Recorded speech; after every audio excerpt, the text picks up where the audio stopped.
Olá, sou Paulo Eduardo e nós estamos chegando para mais um estudo aqui no canal Minuto Missionário. Seja muito bem-vindo, muito obrigado por nos acompanhar, a sua audiência e do outro lado é sempre extremamente importante.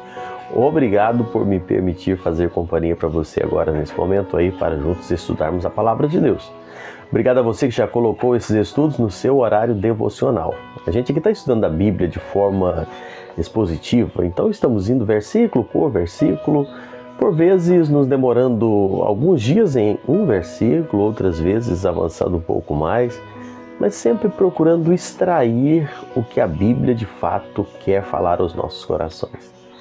Sei que tem muita gente que nos acompanha no café da manhã, né? Muita gente está aí fazendo o café e acompanhando os estudos, outros cuidando da lida diária e nos ouvindo.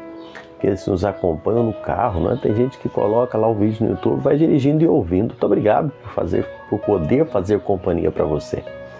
Você que está nos acompanhando de qualquer lugar do Brasil, receba o meu abraço. Você do norte, do sul, do nordeste, do sudeste, onde quer que você esteja, né?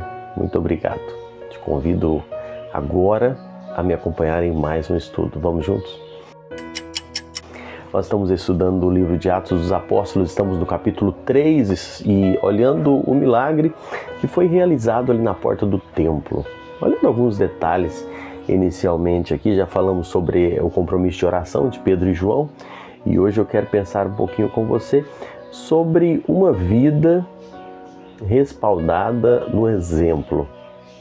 O texto de Atos 3, a partir do versículo 2, diz assim: era levado um homem coxo de nascença, o qual punham diariamente à porta do templo chamada Formosa, para pedir esmola aos que entravam. Vendo ele a Pedro e João que iam entrar no templo, implorava que lhe desse uma esmola. Pedro, fitando, juntamente com João, disse: olha para nós. Ele os olhava atentamente, esperando receber alguma coisa. Eu li Atos 3, dos versículos 2 ao 5. Eles colocavam o mendigo todos os dias na porta do templo. Alguém que cuidava daquele coxo, não é, mendigo, levava ele todos os dias para a porta do templo. Se você pensar, é bem estratégico, não é? Colocar uma pessoa para pedir esmola na porta do templo. Porque as pessoas que vão para adorar a Deus, normalmente, estão mais sensíveis à necessidade do próximo. As pessoas que vão para adorar a Deus sabem como podemos amar a um Deus que não vemos se não amamos o próximo a quem estamos vendo. Então, aquele local era um local estratégico para receber ajuda das pessoas que normalmente estavam com seus corações mais quebrantados. 3 da tarde, horário da reunião de oração, prestes a começar. Pedro e João estavam então passando por ali, quando de repente o mendigo os aborda e pedindo uma esmola. O texto que nós lemos diz que Pedro e João fitou os olhos no paralítico e lhe disse: olha para nós. Olha para nós aqui. Quando a gente lê isso aqui, a gente parece que assusta, não é? Pedro e João mandando o mendigo olhar para ele. Porque isso parece que fere a nossa teologia. Porque o que nós mais falamos? Não olha para nós, não olha para os homens, olha para Cristo. Quantas vezes falamos isso, né? Olha para Cristo, não fica olhando para os outros. Olhe para Jesus. Jesus havia alertado acerca da conduta dos fariseus que ficavam se exibindo. Isso lá em Mateus 23:3, Jesus diz: fazei e guardai, pois, tudo quanto eles vos disserem, porém não os imitais nas suas obras, porque dizem e não fazem. Talvez você argumente da seguinte forma: como pôde Pedro cometer um erro desse? Como Pedro cometeu um erro? Será que Pedro não teve os professores que nós tivemos até hoje, que já ouvimos várias vezes dizendo: não olhe para nós? Será que Pedro não teve um bom professor? Quem foi o professor de Pedro?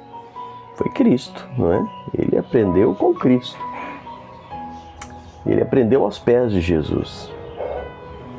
Paulo, escrevendo a segunda carta aos Coríntios, no capítulo 3, no versículo 2, Paulo diz assim: sede meus imitadores, como também eu sou de Cristo.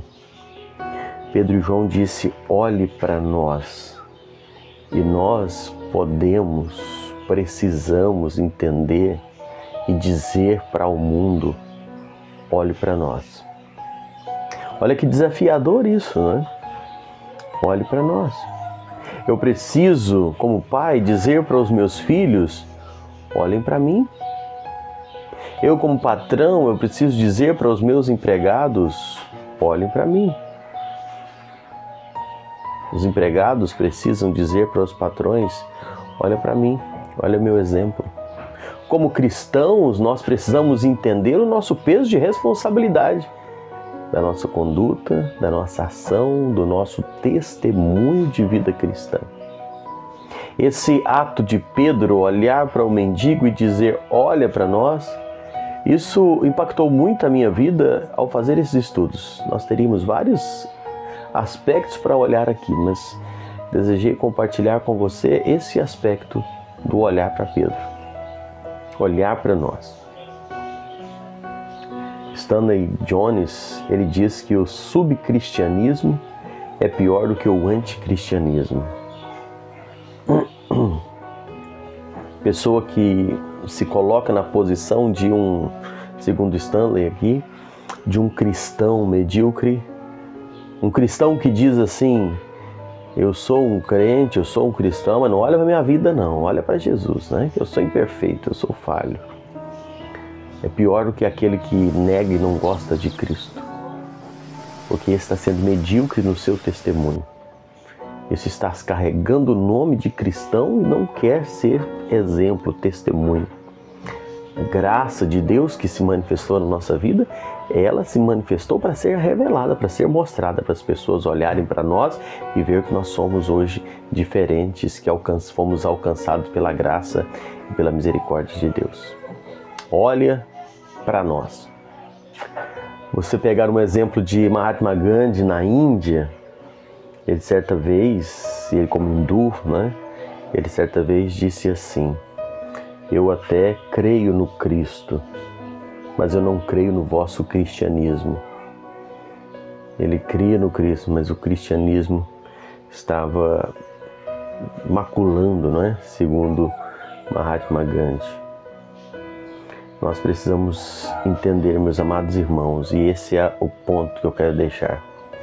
Nós precisamos olhar o exemplo destes irmãos da igreja primitiva, dos apóstolos, e entender, nós somos cartas vivas.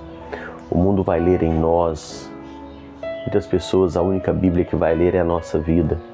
E eu preciso trazer esse exemplo, eu preciso estar de sobreaviso, eu preciso ser exemplo em casa com os meus filhos, no trabalho, na igreja, eu preciso ser exemplo. E quando eu entendo isso, eu tenho condições de fazer como Pedro. Olha para nós. Não é que nós somos perfeitos, não.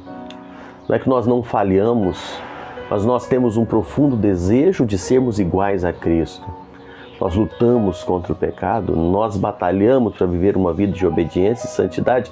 Nós buscamos, e isso deve nos fazer ter autoridade para dizer: olha para nós. Que Deus possa abençoar a sua vida, que Deus possa te dar sabedoria e condição de ser um referencial aí onde você está, na sua casa, no seu trabalho, na escola e na igreja onde você congrega. Que Deus te abençoe. Obrigado por me acompanhar. Faça um comentáriozinho aí embaixo, compartilhe o vídeo para alguém, deixe o seu joinha ou se não gostei também. Até o próximo encontro, se assim o Senhor nos permitir.